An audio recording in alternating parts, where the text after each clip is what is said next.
अस्सलाम वालेकुम। आज की इस वीडियो में हम बात करेंगे जी जोग्राफ़ी के बारे में, ज़मीन के बारे में कुछ जो है वो मालूमात को देखेंगे। मैंने अपने जो है वो टीचिंग करियर के दौरान ये जो है ऑब्ज़र्व किया है कि जी बच्चों को बेसिक जोग्राफ़ी जो है उसका ही नहीं आइडिया कि कितने कॉन्टिनेंट्स हैं, अगर हैं वो पता है कि ये 7 है तो उनके नाम क्या हैं और कितने ओशियन हैं, किस जगह पे वो वाक़या हैं। इसलिए जो है ना ये वीडियो बनाई। फॉर एग्ज़ाम्पल अगर हम ग्लोब को स्टडी करें तो ग्लोब जो है उसमें हमें पता है कि 70% जो है वो वाटर है और 30% जो है वो खुश्की है। लेकिन यहाँ पे ये भी एक बड़ा इंटरेस्टिंग फैक्ट है कि जो पानी की तह है, पानी के नीचे जो ज़मीन की तह है उसमें और खुश्की पे जो ज़मीन की तह है उसकी कंपोजिशन में फ़र्क है, उसके स्ट्रक्चर में फ़र्क है, वो आगे देखते हैं। फॉर एग्ज़ाम्पल अगर सबसे पहले बात करें तो ज़मीन का जो कुल एरिया है, रकबा है, वो हमारे पास 510 मिलियन किलोमीटर स्क्वायर है। इसमें से जो 361 किलोमीटर है वो समंदर के नीचे है और 149 किलोमीटर जो है वो खुश्की पर मुहित है। किलोमीटर स्क्वायर में ही दोनों एरिया जो है वो मेंशन करने हैं। ग्रेनाइट और बेसाल्ट, जो खुश्की पे हम देखते हैं ज़मीन को, अर्थ क्रस्ट को, वो ग्रेनाइट है और जो समंदर के नीचे है वो हमारे पास जो है वो बेसाल्ट है। इसमें फ़र्क क्या है? खुश्की की जो लेयर है ग्रेनाइट जो है ये लेस डेंस है, लेकिन जो समंदर की तह है वो ज़्यादा डेंस है। ग्रेनाइट और बेसाल्ट, तो ये डिफरेंस है, अपीयरेंस में भी इनका डिफरेंस है, इनकी कंपोजिशन में भी जो है वो डिफरेंस है और उसके अलावा जो है इनके ग्रेन साइज़ में भी डिफरेंस है।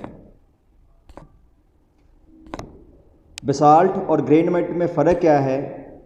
जो बेसाल्ट है ये एक बड़ी थिन जो है वो इग्नियस रॉक है। जो भी रॉक है ना, जो भी मटेरियल है सॉलिड फॉर्म में, वो बेसिकली मैग्मा से बना है, लावा से बना है। मैग्मा ज़मीन के अंदर होता है, जब वो बाहर आएगा तो उसको हम लावा कहते हैं। तो लावा जो है जब वो ठंडा होगा उससे इग्नियस रॉक जो है वो बनेगी। वैसे रॉक जो हैं वो 3 तरह की होती हैं।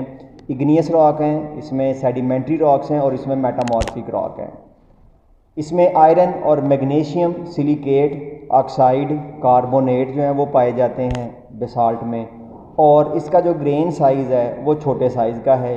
ये रैपिड कूलिंग से जो है वो बेसाल्ट बनती है। ज़ाहिर है ज़मीन के नीचे जब लावा निकलेगा तो पानी की वजह से वो फ़ौरन जो है वो ठंडा हो जाएगा।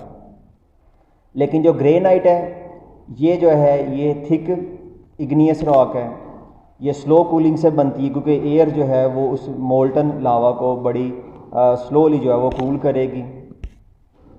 बरे आज़म जो है 7 बरे आज़म हैं। दुनिया में खुश्की को जो है 7 हिस्सों में तकसीम किया है। सबसे बड़ा जो है वो हमारे पास एशिया, उसके बाद अफ्रीका, फिर यूरोप, उसके बाद ऑस्ट्रेलिया, शुमाली अमेरिका, जनूबी अमेरिका और अंटार्कटिका।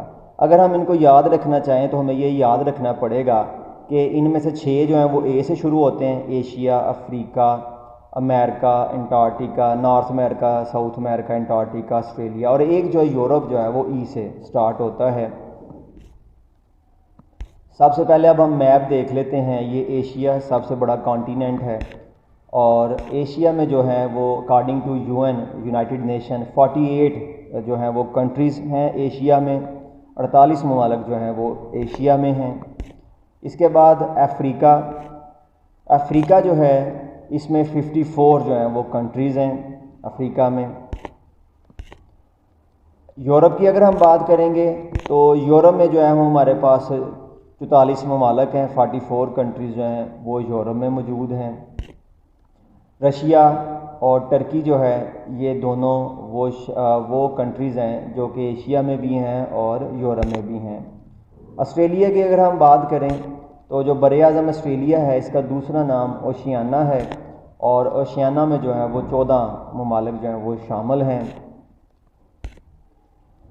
इसके बाद अगर हम बात करें नॉर्थ अमेरिका की तो नॉर्थ अमेरिका जो है, अमेरिका जिसको हम कहते हैं, यूनाइटेड स्टेट जिसको हम कहते हैं, यूएसए कहते हैं, वो बेसिकली नॉर्थ अमेरिका में है। 7 कंट्रीज़ हैं नॉर्थ अमेरिका में, अमेरिका भी अमेरिका में है। इसके बाद साउथ अमेरिका की अगर हम बात करें, इसको लैटिन अमेरिका कहते हैं, लातीनी अमेरिका भी कहते हैं। इसमें 33 ममालिक जो हैं वो मौजूद हैं। अंटार्कटिका जो है ये साउथ पोल पे जो है ये हमारे पास जमा हुआ जो पोर्शन है साउथ पोल पे, उसको अंटार्कटिका कहते हैं। अंटार्कटिका में कोई कंट्री नहीं है, लेकिन 7 डिफरेंट कंट्रीज़ हैं। उसमें ऑस्ट्रेलिया भी है, उसमें फ्रांस भी है, उसमें न्यूजीलैंड भी है, जिनका दावा है कि अंटार्कटिका जो है उसके ऊपर उनका कब्ज़ा है, उनका एरिया है, उनकी टेरिटरी है।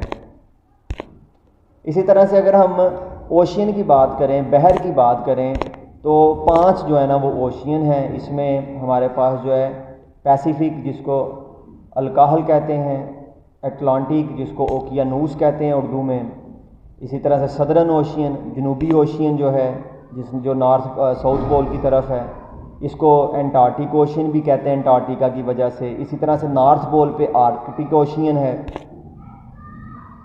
और इंडियन ओशियन जो है, ये 5 हमारे पास जो हैं ये ओशियन हैं। सबसे पहले world largest and deepest ocean जो है ये पैसिफिक ओशियन है। पैसिफिक ओशियन अगर आप ग्लोब पे देखेंगे तो आपको ये ईस्ट में भी नज़र आएगा और वेस्ट में भी नज़र आएगा। जैसे यहाँ पे देखें साउथ अमेरिका जो है वो वेस्ट में है, और जो हमारे पास नॉर्थ में अगर हम चले जाएंगे तो नॉर्थ में जो है वो ऑस्ट्रेलिया है। तो ये Pacific ocean world largest ocean. फिर अटलांटिक ओशियन आएगा। अटलांटिक ओशियन जो है ये मौजूद है यूरोप में और अमेरिका। यूरोप और अमेरिका, नॉर्थ अमेरिका और साउथ अमेरिका के दरमियान जो समंदर है उसका नाम है जी अटलांटिक ओशियन, बहर ओकियानूस जिसको कहा जाता है।